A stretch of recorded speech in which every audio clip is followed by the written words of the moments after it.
Theodore. He's a tugboat and a friendly tugboat too. A friendly tugboat too. Oh, Theodore likes to do the things that friendly tugboats do. Pushing and a pulling in the great big harbor, in the great big world is so much fun. So many brand new things to discover. Waking with the sun, gotta get the job done. Oh, Theodore and Emily, Bodak, Hank and George, and the harbor master too.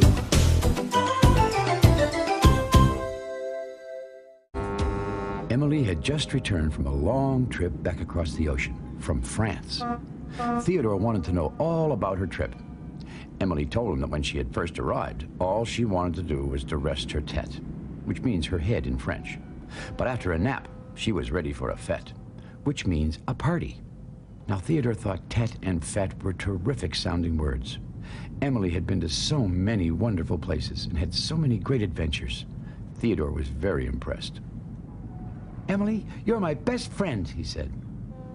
"Thank you, Theodore," replied Emily.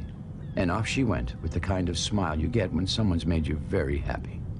So you immediately want to party when you wake up, huh, Emily? I don't know about you, but I certainly wouldn't do that. And not to be too rude here, but that's a little too big of a rush to say Emily is automatically your best friend just because she knows a lot, Theodore. Especially where this episode falls timeline-wise, which I'm going to point out later.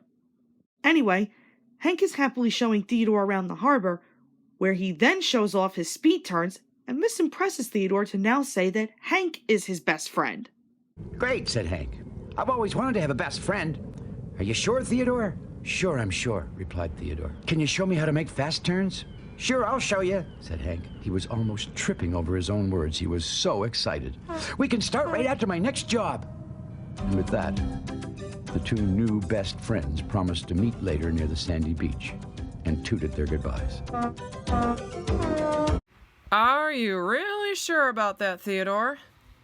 First you said Emily was your best friend, but now all of a sudden it's Hank. Why do I have a feeling this is going to blow up in your face? We'll see. Anyway, Theodore then spies Fodak searching for underwater sandbars until he notices Fodak's new lifeboat. He then asks Fodak to try it on, and they agree to trade for the afternoon.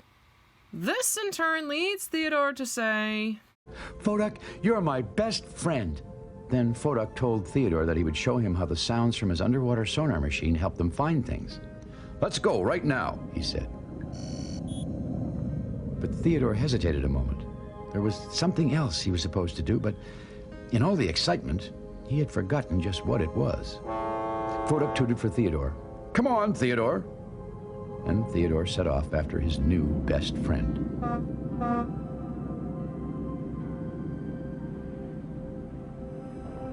Meanwhile, Theodore's other best friend, Hank, had just finished pulling a barge and was looking for Theodore because Theodore had promised to practice speed turns with him. I know exactly how Hank feels here.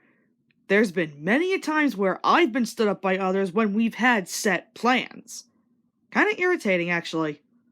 And with that said, as Theodore and Fodak are searching for sandbars together, Hank appears all out of breath wondering why Theodore stood him up. Before Theodore could say anything, Fodak interrupted. "He didn't get lost. He got finding." He explained that they were spending the afternoon practicing finding things with his underwater sonar machine. "Don't you want to practice speed turns with me, Theodore?" asked Hank.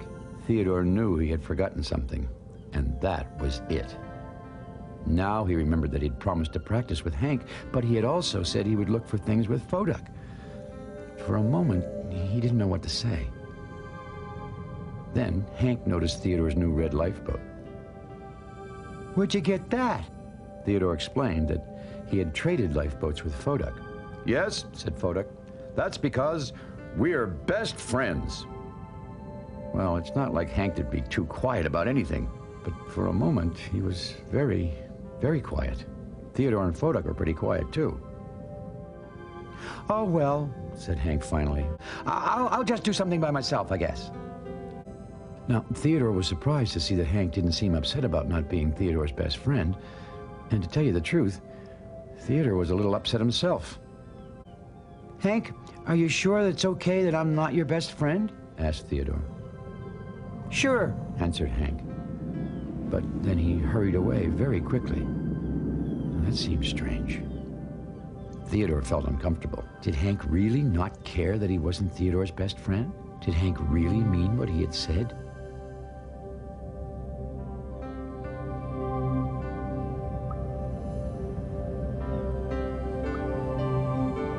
Is anyone else's heart breaking?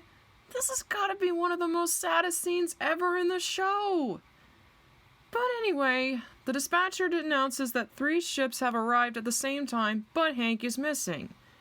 The tugs head out to search for him, and Theodore is the first to find him. Hank seems to be stuck on an underwater sandbar, and as Theodore calls him, Hank doesn't answer. "Hank," he called, "are you all right?" Hank still didn't answer. Why wasn't Hank answering him? Maybe he was hurt, or maybe... And then Theodore had a terrible thought. He turned around and raced for help. "Emily, Emily, come quick," shouted Theodore. "I've found Hank. I think he's stuck in the sand, but he won't answer me." "Well, why won't he answer you?" said Emily. Theodore looked very worried, and then he said, "I don't know, but I think, well, maybe he's angry with me." "Angry with you?" said Emily. "What for?" "He was my best friend," answered Theodore. "But then he found out that Fodak and I are best friends." "I thought I was your best friend," said Emily. "Well," replied Theodore, "you were, but, well, Fodak traded lifeboats with me."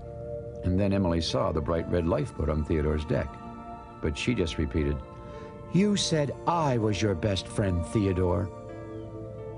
"Emily, are you angry with me too?" said Theodore. Before Emily could reply, George and Fodak arrived in the cove. They'd also spotted Hank. "Come on," shouted George, and the tugs hurried toward Hank. All except for Theodore. He stayed behind. He was sure Hank was angry with him and didn't want his help. That made Theodore feel terrible. You see? This did blow up in your face, didn't it, Theodore? I know this can't be a very comfortable position for him, but he kinda had it coming. Just saying. Anyway, the other tugs try to pull Hank off the sandbar, but to no avail. Theodore is then asked to help, and with one final heave-ho, Hank is finally free. "How did you get stuck anyway, Hank?" asked Emily. Well, Hank explained that he had been practicing quick stops and headed into the cove at full speed. That's when he got stuck on the hidden sandbar. "I guess I really wasn't watching where I was going," he said. "I was thinking about Theodore not being my best friend anymore." "Is that why you didn't answer me when I called you?" asked Theodore in a very small voice. Hank explained that he didn't hear Theodore calling him. He was facing the wrong way.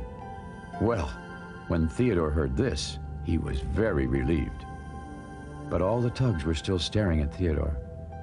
Just whose best friend was he, anyway? At first, Theodore didn't know what to say. He had said he was Hank's best friend, and Hank was lots of fun to practice with, but he really liked being with Emily, too. Oh, she had been to so many places and knew so many things. And Fodak. Fodak was smart in a different way and was always helping others. And George was strong and brave. Theodore looked around at the other tugs and tried to decide who his best friend really was. He thought about how it felt when everyone rescued Hank, working together, and the big cheer when Hank finally came free. And then Theodore knew the answer. "I think we're all best friends," he said. "That's right," said Emily. "We sure are," said Fodak. "You bet," added George. "Everyone's best friends," tooted Hank as if he just thought of it. While that may sound very corny to some, at the end of the day, it's kind of nice they all decided to be best friends. And now that amends are made, Pearl hurries over and tells the tugs that it's time for work. "We've got to get to work right away," she said. "A wind is coming up, and we have to bring those big ships in fast." "Right," shouted the tugs, and they all headed off to work. All the best of friends in the friendliest harbor of them all.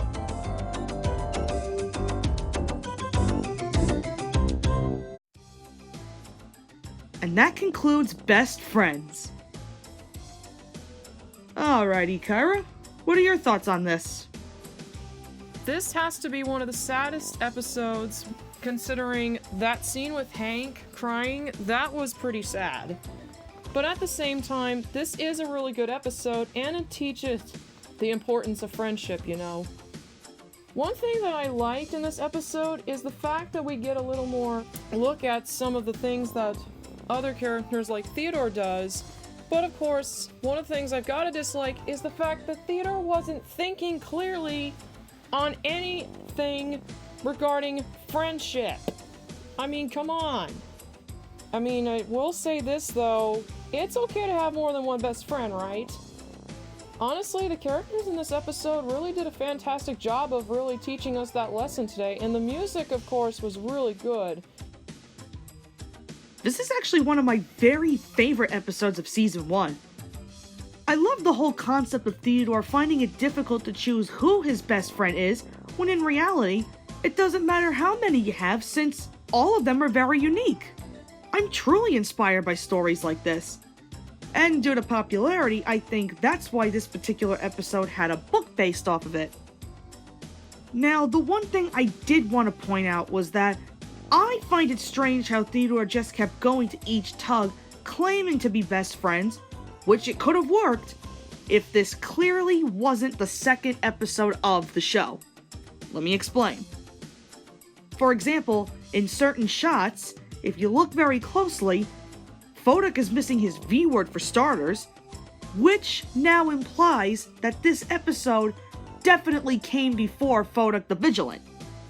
But anyways, for the characters, I have to say that I really sympathize with Hank. As I said, I know what it's like to be stood up. It's not a good feeling at all. And I can't be the only one who wants to give him a hug every time I see him cry. Which I would really love to know what they used for the tears. And as for Theodore, while he may have come off as a little selfish trying to get the things he wanted, at least he realized his mistake and then made amends in the end. And for the music, same little ditties as usual with a few new pieces here and there. Overall, I think this particular episode is fantastic. I feel like it has a really great moral for kids that should really be taken into account, and I urge those who haven't seen it to please give it a watch. Up next is our final episode of Season 1, Theodore and the Big Oil Rig.